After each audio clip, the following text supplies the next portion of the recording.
بسم اللہ الرحمن الرحیم الصلاة والسلام علیک یا رسول اللہ وعلی آلک واصحابک یا حبیب اللہ الصلاة والسلام علیک یا نبی اللہ وعلی آلک واصحابک یا نور اللہ الحمدللہ عز و جل. بعد تراویح رمضان المبارک کا خصوصی درس تاریخ اسلام جاری و ساری ہے. گزشتہ درس میں آپ حضرات نے یہ سماعت کیا تھا کہ مدینہ منورہ میں رہنے والا یہودیوں کا قبیلہ بنو نذیر نبی کریم صلی اللہ تعالی علیہ وسلم سے خلاف عہد کرنے کی بنا پر انہیں جلا وطن کرنے کا حکم دیا گیا اور چند باتوں پر اور چند شرائط پر ان کا یہاں سے نکلنا طے پایا. آپ جانتے ہیں کہ یہودی ایک سرکش قوم ہے، ہمیشہ حقیقت کو چھپا کر اس کے خلاف ظاہر کرنے کی کوشش کرتی ہے. مدینہ منورہ سے ان کا نکلنا ایک طریقے سے بہت بڑی ان کی رسوائی تھی. حالانکہ ان کے آباء و اجداد 1000 سال سے مدینہ منورہ میں آباد تھے، اور ان کے آباد ہونے کی وجہ بھی یہی تھی کہ حضور اکرم صلی اللہ علیہ وسلم کا انتظار کر رہے تھے اور اپنی اولاد کو نسلاً بعد نسل یہ نصیحت بھی کرتے تھے، وصیت بھی کرتے تھے کہ جب آخری نبی آ جائیں تو ان پر ایمان لے آنا. لیکن جس مقصد سے ان کا مدینہ منورہ میں بسنا تھا اور 1000 سال سے ان کی نسلوں کا نبی کریم صلی اللہ علیہ وسلم کا انتظار کرنا تھا، جب وہ گھڑی آئی تو حسد نے ان کو مار ڈالا اور یہ اپنی باپ دادا کی اس پرانی سرزمین کو چھوڑنے کے لیے تیار ہو گئے، لیکن نبی کریم صلی اللہ علیہ وسلم پر ایمان لانے کے لیے تیار نہ ہوئے. اس سے آپ ان کی کمینگی کا اندازہ لگا سکتے ہیں. یہی کچھ نظارہ ان کی جلا وطنی میں بھی دیکھنے کو ملا کہ جب ان کو یہاں سے جلا وطن کیا گیا تو جلا وطن ہونے والی قوم جو اپنے وطن سے باہر بھیجی جا رہی ہو اس کو ایک افسوس ہوتا ہے، لیکن ان کے چہروں پر افسوس کا کوئی اثر نہ تھا. انہوں نے اپنی عورتوں اور بچوں کو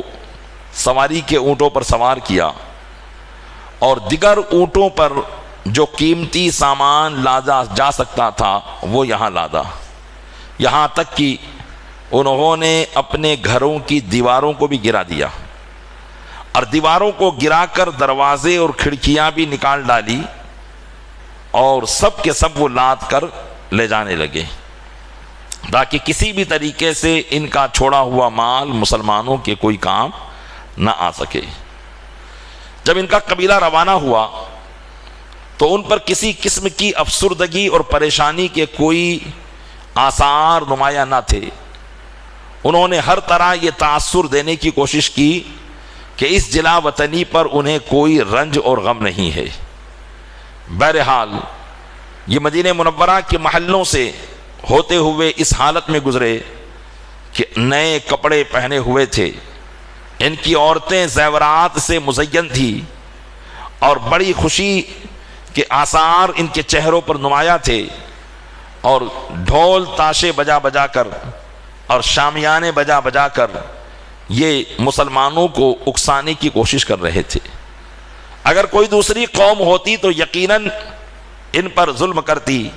اور ان کو ان کی حرکت کا سبق سکھاتی،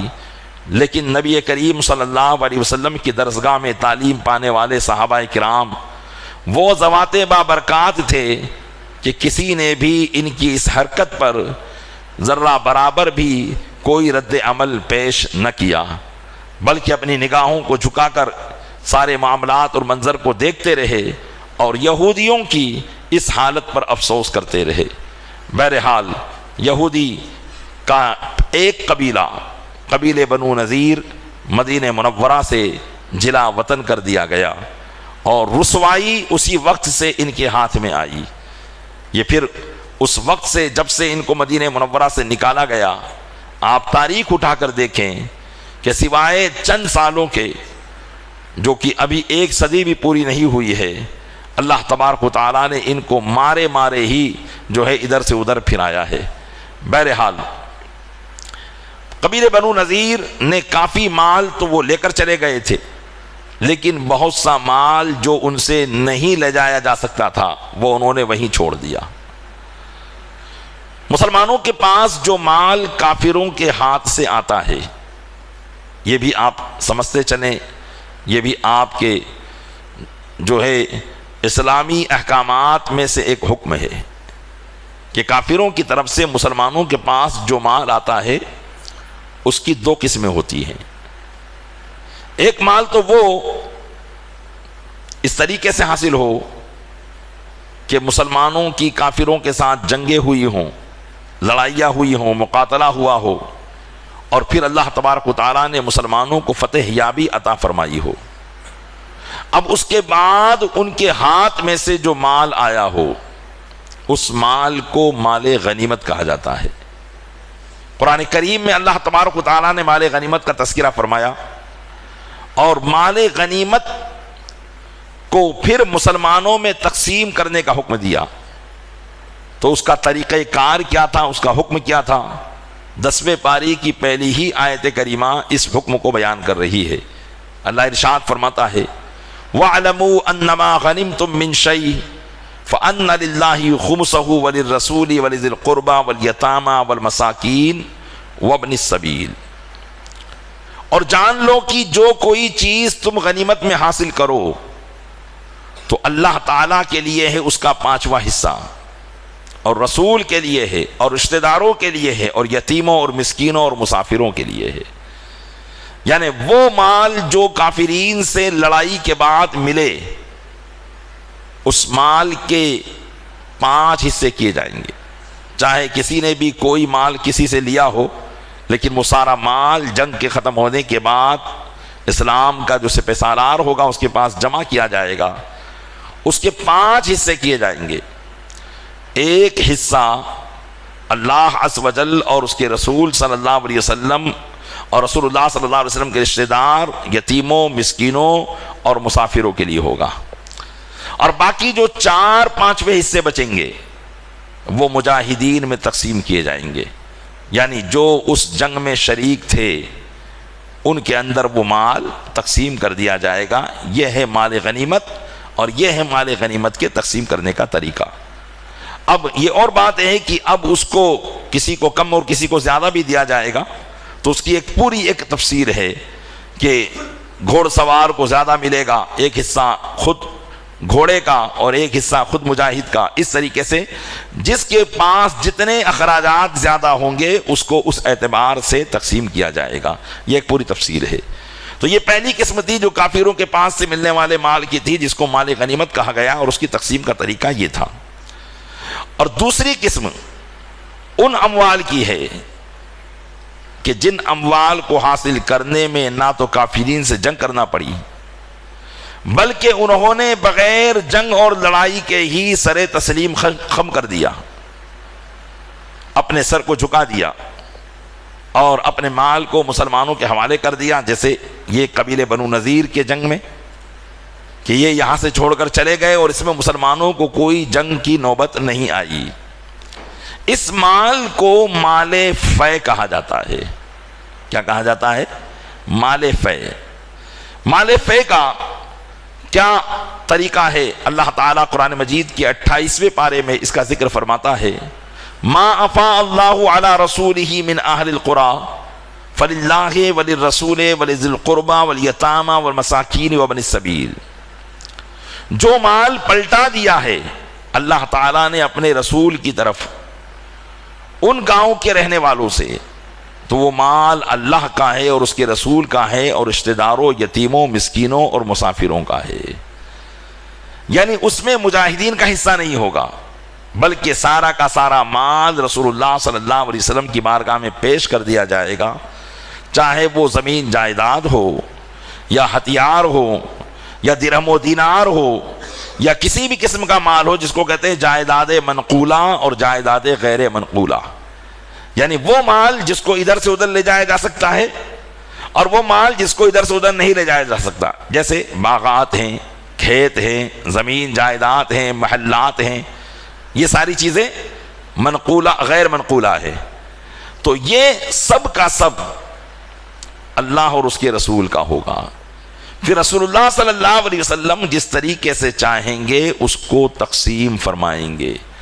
اس میں مجاہدین کو بھی تقسیم کر سکتے ہیں اور غیر مجاہدین کو بھی تقسیم کر سکتے ہیں۔ اب یہاں پر جو مال ملا وہ کون سا مال تھا؟ مال فے۔ اس لیے وہ سارا کا سارا مال نبی کریم صلی اللہ علیہ وسلم کی بارگاہ میں پیش کر دیا گیا۔ جب یہ سارا مال حضور اکرم صلی اللہ علیہ وسلم کے قبضے اور تصرف میں آ گیا تو حضور اکرم صلی اللہ علیہ وسلم نے حضرت ثابت بن قیس کو یاد فرمایا۔ حضرت ثابت بن قیس یہ مدینہ منورہ کے رہنے والے تھے اور انصار قبیلے سے ان کا تعلق تھا۔ تو حکم دیا کہ جاؤ اپنی قوم کو بلا لاؤ۔ حضرت ثابت بن قیس سے کہا اپنی قوم کو بلا لاؤ۔ تو چونکہ یہ قبیلہ خزرج کے فرد تھے تو انہوں نے کہا کہ یا رسول اللہ میں صرف اپنے قبیلے والوں کو بلاؤں یا قبیلے اوس کو بھی بلاؤں؟ تو حضور نے فرمایا کہ تمام کو بلا لو، چاہے وہ قبیلے خزرج کے ہوں یا قبیلے اوس کے ہوں، کیونکہ انصار صحابہ کی دو قسمیں تھی، کچھ قبیلے اوس کے تھے کچھ قبیلے خزرج کے تھے۔ فرمایا سب کو بلا لو، اور پھر فرمایا کہ جتنے مہاجرین یعنی مکہ سے جو مدینہ رہنے کے لیے آئے تھے ان کو بھی بلا لو۔ جب سارے لوگ جمع ہو گئے اللہ کے محبوب صلی اللہ علیہ وسلم نے اللہ تبارک و تعالیٰ کی حمد و ثنا بیان کی، اور پھر مدینہ منورہ کے جو صحابہ کرام نے قربانیاں پیش کی تھی حضور کے آنے کے بعد کہ اپنے مال حضور کی بارگاہ میں پیش کر دیے تھے، اپنی زمین جائیداد صحابہ کرام کو دے دیا تھا، اپنے باغات صحابہ کرام کو دے دیے تھے جو مکہ مکرمہ سے بغیر کسی مال اور اسباب کے آئے تھے، کیونکہ مکہ میں سارا مال ان کا چھوٹ گیا تھا، گھر بار سب چھوڑ کر آ گئے تھے، ان کے پاس کچھ نہیں تھا۔ تو مدینہ منورہ کے مسلمانوں نے صحابہ کرام نے مکہ سے آنے والے صحابہ کو گھر بھی دیا تھا، باغات بھی دیے تھے، اپنے کھیت اور کھلیان بھی دیے تھے، یہاں تک کہ اپنے کاروبار میں بھی ان کو شریک بنایا تھا۔ تو حضور اکرم صلی اللہ علیہ وسلم نے انصار صحابہ کی ان قربانیوں کا ذکر کیا اور پھر ارشاد فرمایا کہ اے انصار صحابہ، یا تو تم وہ مال جو تم نے مہاجرین کو دیا تھا تم ان سے واپس لے لو، تاکہ ہم یہ مال جو اب بنی نذیر سے ملا ہے یہ مہاجرین میں ہم تقسیم کر دیں، اور اگر تم چاہو تو وہ مال انہی کے پاس رہنے دیا جائے جو تم نے دیا تھا، اور پھر اس مال کو آدھا آدھا کر کے دونوں میں تقسیم کر دیا جائے۔ دیکھیے مال کی جب بات آتی ہے تو بھائی بھی بھائی سے کم لینے کے لیے تیار نہیں ہوتا ہے، باپ بیٹے کے جھگڑے اس میں ہو جاتے ہیں، میاں بیوی ایک دوسرے کے دشمن بن جاتے ہیں، لیکن اسلام کی جو ہے مال سے بے رغبتی کو دیکھیے، اور صحابہ کرام علیہم الرضوان کس طریقے سے اللہ کے محبوب کی رضا چاہتے تھے اور ان کے دل میں مال سے کس طریقے سے نفرت تھی۔ انہوں نے کیا کہا؟ انہوں نے کہا یا رسول اللہ بل تقسمہ بین المہاجرین وَيَكُونُوا فِي دُورِنَا كَمَا كَانُوا، کہ یا رسول اللہ جو مال زمین جائیداد باغات ہم نے مہاجرین کو دیے ہیں وہ بھی انہی کے پاس رہنے دیجئے، اور یہ مال جو آپ کو ملا ہے یہ بھی آپ ہمارے بھائی مہاجرین میں تقسیم کر دیجئے۔ صحابہ کرام نے اپنے لیے یعنی انصار صحابہ جو مدینہ کے رہنے والے تھے انہوں نے اس مال میں سے اپنے لیے کچھ نہ چنا، حضور اکرم صلی اللہ علیہ وسلم نے وہ سارا کا سارا مال مہاجرین صحابہ کرام میں تقسیم کر دیا، سوائے دو صحابی جو انصار میں سے تھے جو زیادہ ضرورت مند تھے، حضور اکرم صلی اللہ علیہ وسلم نے ان کو بھی دیا۔ ان میں ایک حضرت ابو دجانہ ہیں اور ایک حضرت سہیل بن حنیف ہیں، کہ ان دونوں کو چونکہ زیادہ ضرورت مند تھے انصار میں سے تھے تو مال فے میں سے ان کو بھی دیا، لیکن سارا کا سارا مال اس کے علاوہ تمام مہاجرین میں تقسیم کر دیا۔ پیارے اسلامی بھائیو، یقیناً اسلام اپنے اندر اللہ و رسول کی سچی محبت کا درس دیتا ہے۔ ہمارے درمیان مال کی محبت کچھ حیثیت نہیں رکھتی ہے،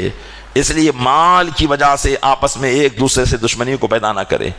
اللہ کا حکم آ جائے بات ختم ہو گئی۔ زیادہ تو یہی چاہیے کہ ہم ایثار کریں، اپنے بھائیوں کو ترجیح دیں، لیکن اگر کہیں جھگڑا ہو رہا ہو تو پھر جھگڑے میں اللہ و رسول کے حکم کو اگر ہم ترجیح دیں گے تو یقیناً اللہ تبارک و تعالیٰ جو مال ہم نے اپنے حق سے دوسرے کو دے دیا یا اپنا حق نہ لیا تو اللہ تبارک و تعالیٰ اس سے بہتر بدلہ ہمیں عطا فرمائے گا۔ تو اللہ تعالیٰ اپنے محبوب صلی اللہ علیہ وسلم کے صدقے میں ہمیں بھی ان واقعات پر عمل کرنے کی توفیق عطا فرمائے اور ان کو یاد رکھنے کی توفیق عطا فرمائے۔ اللہم ربنا آتینا فی الدنیا